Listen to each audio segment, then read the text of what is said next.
अगर डेबिट ज्यादा होगा, अगर डेबिट ज्यादा है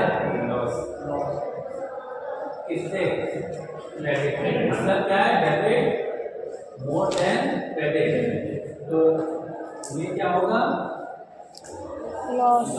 अपोजिट क्या है, अगर डेबिट लेस देन क्रेडिट तो क्या होगा, प्रॉफिट।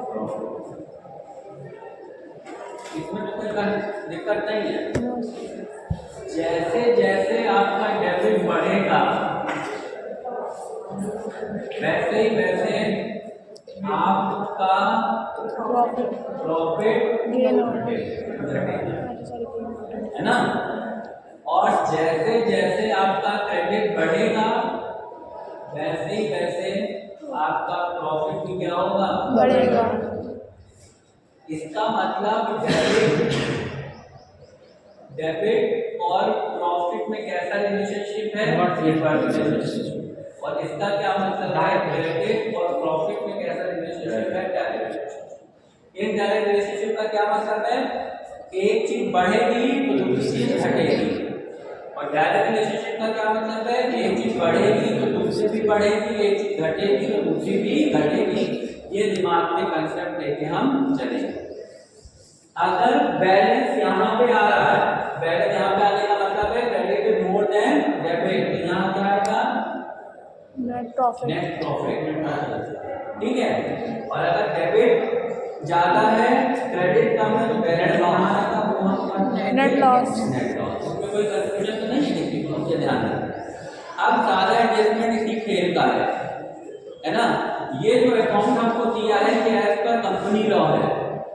कंपनी लॉ का मतलब ये सब, ये जो एक्सपेंस साइड होती है इसको क्या बोलते हैं, चार्ज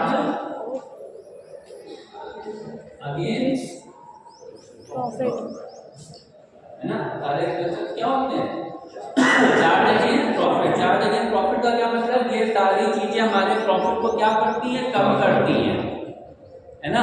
इसको हम क्या बोलते हैं, चार्ज अगेंस्ट प्रॉफिट।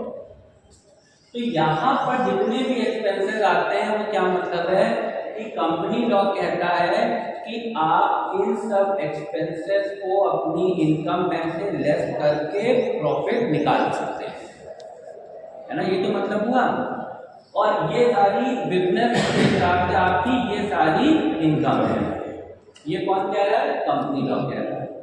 लेकिन इनकम टैक्स का क्या मतलब है, इनकम टैक्स ये कहता है कि ये जितने भी आपने एक्सपेंसेस लिखे हैं यहाँ पे, तो इसमें से मैं अपने हिसाब से बताऊंगा कि क्या चीज आप यहाँ पर लिख सकते हैं और क्या चीज आप यहाँ पर नहीं लिख सकते। मतलब क्या है कि कौन से एक्सपेंसेस अलाउेबल हैं और कौन से एक्सपेंसेस अलाउेबल नहीं है।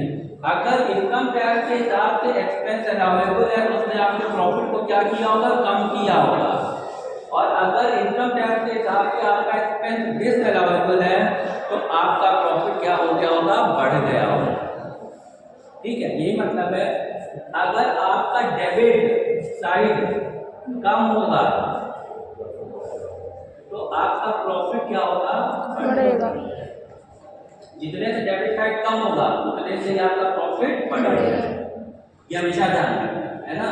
तो अगर यहाँ पर हम एक्सपेंसेस कम करेंगे तो जितने अमाउंट से एक्सपेंस कम करेंगे उतने ही अमाउंट से हमें अपने प्रॉफिट क्या करना पड़ेगा, बढ़ाना पड़ेगा।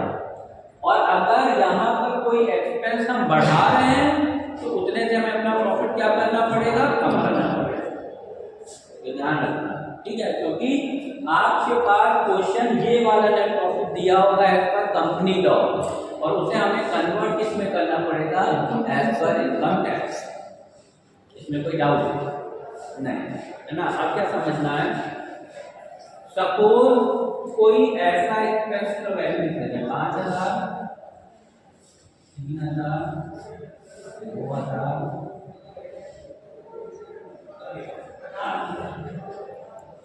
ठीक है, कितना हो गया, 8, 2, 10, 5, 18, इनकम है 10,000, 5,000,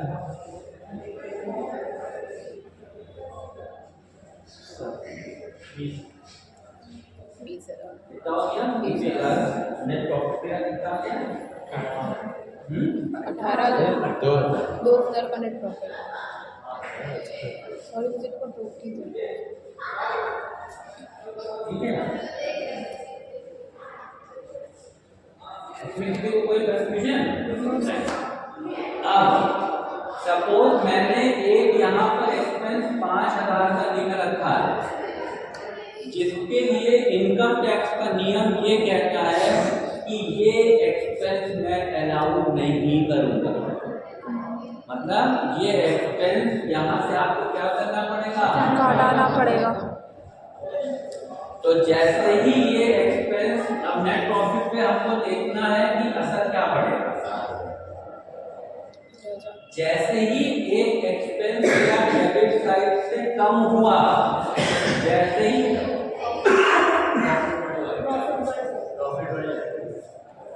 प्रॉफिट घट जाएगा।